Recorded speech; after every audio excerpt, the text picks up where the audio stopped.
Kenapa ada beberapa hukum? Karena wakaf ikhtibari ini sangat ditentukan boleh dan tidaknya oleh kesempurnaan kata dan kesempurnaan makna. Sehingga ada yang jaiz, ada yang ghairu jaiz. Allahumma zayyin bil Qur'ani lisani wajammil bihi wajhi. Metode Ad-Jani, belajar membaca Al-Quran dari nol sampai mahir. Pelajaran Gharib, jilid 8. Bismillahirrahmanirrahim. Berjumpa kembali dengan metode Ad-Jani dan alhamdulillah saat ini kita akan membahas materi pada jilid 8 halaman 1 yaitu tentang waqaf atau tanda-tanda wasal dan waqaf. Sebelum membahas pada halaman 1, terlebih dahulu kami akan sampaikan beberapa informasi mengenai waqaf dan ibtida. Baiklah, sebelum dimulai silahkan Anda klik tombol subscribe lalu klik lonceng notifikasi agar Anda selalu mendapatkan informasi terbaru dari video-video kami lalu share kepada orang-orang terkasih. Semoga langkah kecil ini menjadi wasilah amal jariah kita bersama. Amin. Mari kita mulai. Waqaf dari sisi bahasa bermakna menahan atau berhenti.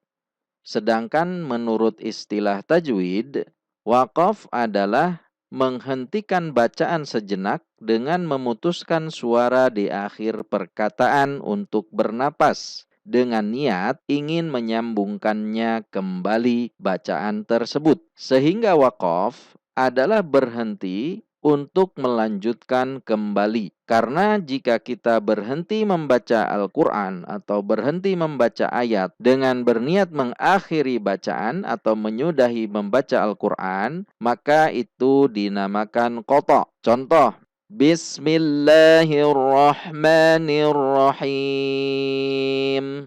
Kita berhenti di sini, lalu menarik napas, lalu mulai kembali bacaan pada ayat selanjutnya. Alhamdulillahi Rabbil Alamin. Sehingga itulah yang dinamakan waqaf. Jadi ada dua cara membaca pada setiap akhir ayat dalam Al-Quran, yaitu yang pertama adalah waqaf, yang kedua adalah wasal. Ketika diwasal, maka kita tidak menarik napas. Dan cara membacanya pun adalah cara membaca wasal. Contoh, Bismillahirrahmanirrahim. Alhamdulillahi Rabbil Alamin. Itu diwasal. Jangan sampai kita membaca ayat Al-Quran dengan satu kali tarikan napas atau dengan cara diwasal, namun cara baca kita adalah cara baca diwaqaf. Contoh, Bismillahirrahmanirrahim. Alhamdulillahi Rabbil Alamin. Kita satu kali tarikan napas, namun dibaca di wakaf. Itu biasanya yang sering terjadi ketika kita membaca cepat pada suatu kajian atau pada suatu acara. Nah, ini yang kesalahan. Kami istilahkan adalah la waqafa wa la wasala. Waqaf juga tidak, wasol juga tidak. Oleh karena itu, jika kita membaca waqaf, bacalah dengan cara diwaqaf. Dan kalau kita ingin membaca wasol, maka bacalah dengan cara dibaca di wasol. Tidak dicampur antara keduanya. Jadi waqaf sekali lagi adalah berhenti sejenak dan menarik napas dengan tujuan ingin menyambungkan bacaan kembali setelahnya. Dan ketika kita berniat mengakhiri bacaan Al-Quran adalah istilahnya qata' atau memutus. Kenapa harus belajar waqaf? Kita harus belajar waqaf yaitu sebagai salah satu usaha dalam menyempurnakan bacaan Al-Quran atau mentartilkan Al-Quran. Karena menurut sahabat Ali bin Abi Thalib karamallahu wajhah, yang dimaksud tartil adalah tajwidul huruf wa ma'rifatul wuquf. Yang dimaksud tartil dalam membaca Al-Quran adalah mentajwidkan huruf dan mengetahui tempat-tempat waqaf. Atau memahami bagaimana cara waqaf dan ibtida. Oleh karena itu, kenapa di setiap bahasan tajwid disebutkan juga atau ditampilkan juga bahasan mengenai wakaf. Berdasarkan sebabnya, wakaf terbagi ke dalam 4 kategori. Ini wakaf berdasarkan sebab. Perhatikan, yang pertama adalah wakaf ikhtibari. Yang kedua adalah wakaf intidhari. Yang ketiga adalah wakaf idtirari. Dan terakhir yang keempat, wakaf yang berdasarkan sebabnya adalah wakaf ikhtiyari. Sekarang mari kita akan bahas apa yang dimaksud wakaf ikhtibari, intidhari, idtirari, dan ikhtiyari. Yang pertama adalah wakaf ikhtibari. Apa yang dimaksud wakaf ikhtibari?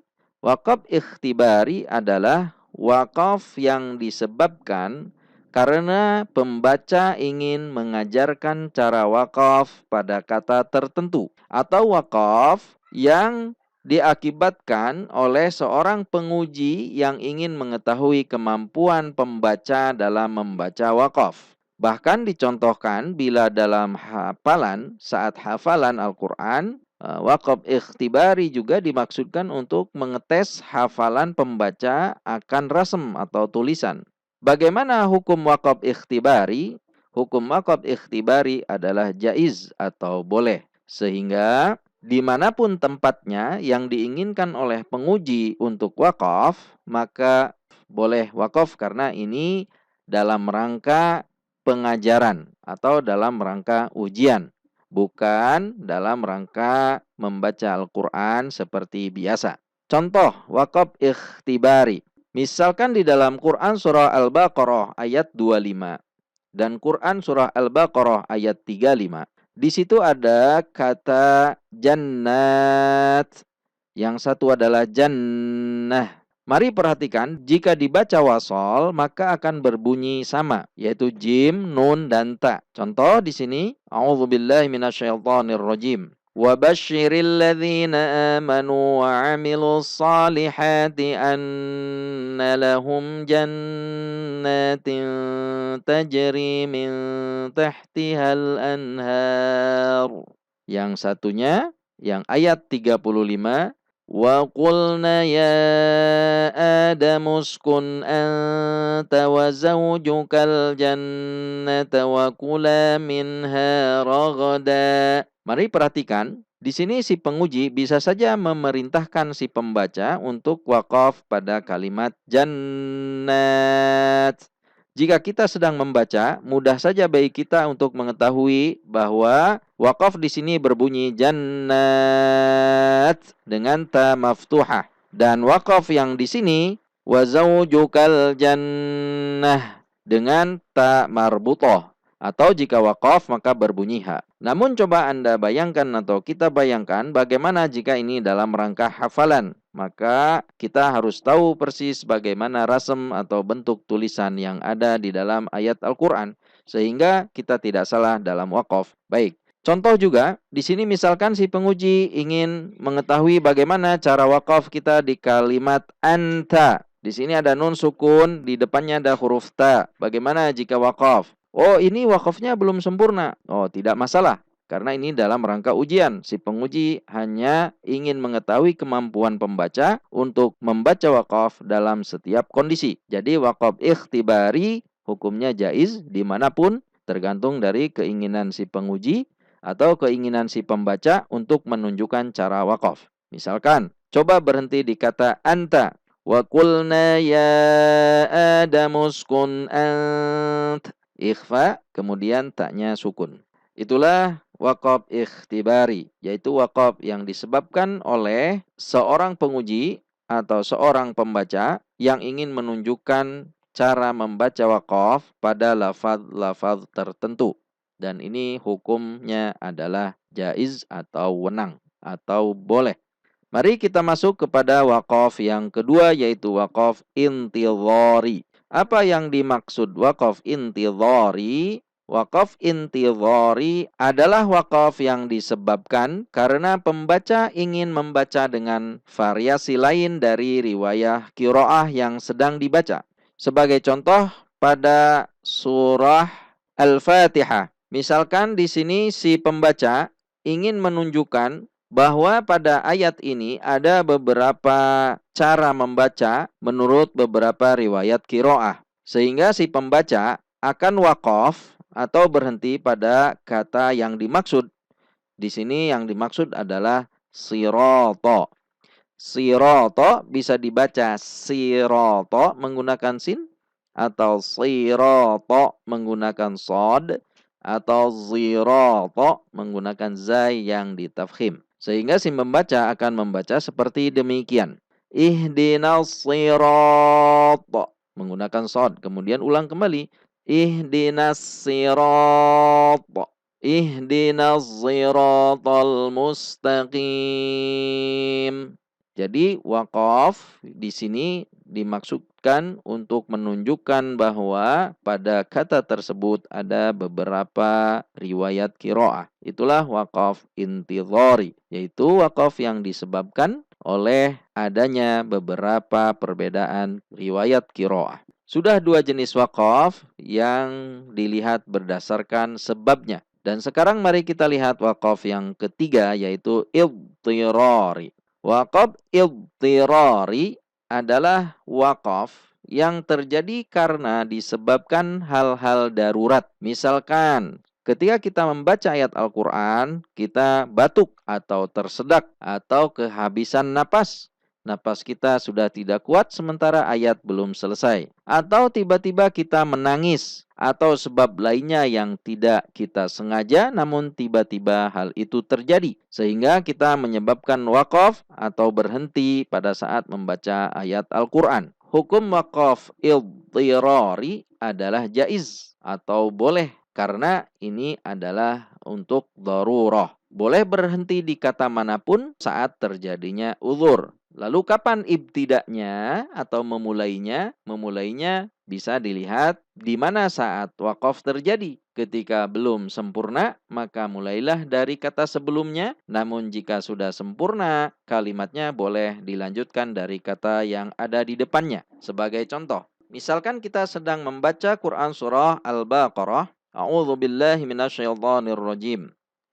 وَالَّذِينَ يُؤْمِنُونَ بِمَا أُنزِلَ. Tiba-tiba batuk pada unzil.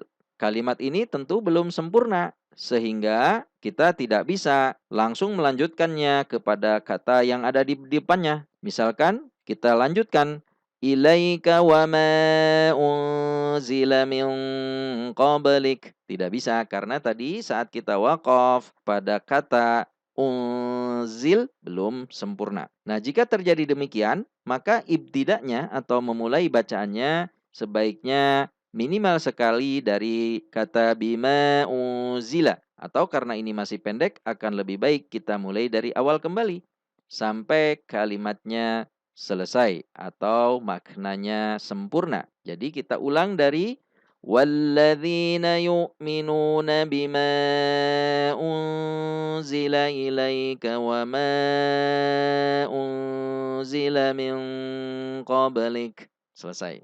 Nah, misalkan kita saat membaca Al-Quran, kemudian kita tersedak atau menangis atau batuk pada kata min qablik. Karena di sini sudah sempurna, maka boleh langsung melanjutkan dari kata yang ada di depannya. Tidak harus dari awal kembali. Demikianlah waqaf idtirari. Jadi hukumnya boleh dimanapun saat terjadi uzur dan ibtidaknya atau memulainya kembali lihat kesempurnaan maknanya. Jika sudah sempurna boleh melanjutkan. Jika belum sempurna maka harus diulang dari kata sebelumnya. Itulah waqaf idtirari. Dan tibalah kita sampai pada waqaf yang keempat yang berdasarkan sebabnya, yaitu waqaf ikhtiyari. Waqaf ikhtiyari adalah waqaf pada suatu kata atau berhenti pada suatu kata yang dipilih oleh pembaca karena ingin mengambil napas atau karena ingin istirahat. Wakaf ikhtiyari ini dengan kata lain bukan wakaf ikhtibari saat ujian atau saat pembelajaran, bukan juga wakaf intidhari, wakaf yang disebabkan qiraah atau bacaan riwayat qiraah, atau juga bukan idtirari yang disebabkan oleh karena adanya uzur. Selain ketiga tersebut, maka masuk kepada kategori ikhtiyari atau wakaf yang diinginkan atau dipilih oleh si pembaca untuk istirahat dan mengambil napas. Hukum wakaf ikhtiyari ada beberapa kategori atau ada beberapa hukum, di mana di dalamnya ada yang hukumnya jaiz atau boleh dan ada yang hukumnya ghairu jaiz. Kenapa ada beberapa hukum? Karena wakaf ikhtibari ini sangat ditentukan boleh dan tidaknya oleh kesempurnaan kata dan kesempurnaan makna. Sehingga ada yang jaiz, ada yang ghairu jaiz. Oleh karena itu, maka ditinjau dari segi hal ini, wakaf ikhtiyari terbagi ke dalam 4. Yang pertama adalah wakaf tam. Yang kedua adalah wakaf kaf. Yang ketiga adalah wakaf hasan. Yang keempat adalah wakaf qabih. Wakaf tam hukumnya jaiz atau boleh. Wakaf kaf hukumnya jaiz atau boleh. Wakaf hasan hukumnya juga sama, jaiz atau boleh. Sedangkan wakaf qabih hukumnya adalah ghairu jaiz atau tidak boleh. Inilah beberapa kategori wakaf yang masuk kepada kategori wakaf ikhtiyari, yaitu wakaf yang disebabkan pilihan pembaca untuk berhenti. Jadi ada yang sempurna, ada yang cukup, ada yang baik, dan ada yang qabih. Keempat wakaf ini insya Allah akan kita bahas pada video selanjutnya. Sampai berjumpa pada video selanjutnya tentang wakaf. Dan insya Allah kita bisa. Amin. Sadaqallahul azim. Sadaqallahul karim. Sadaqallahul halim. Sadaqallahul ladzi anzala al-furqana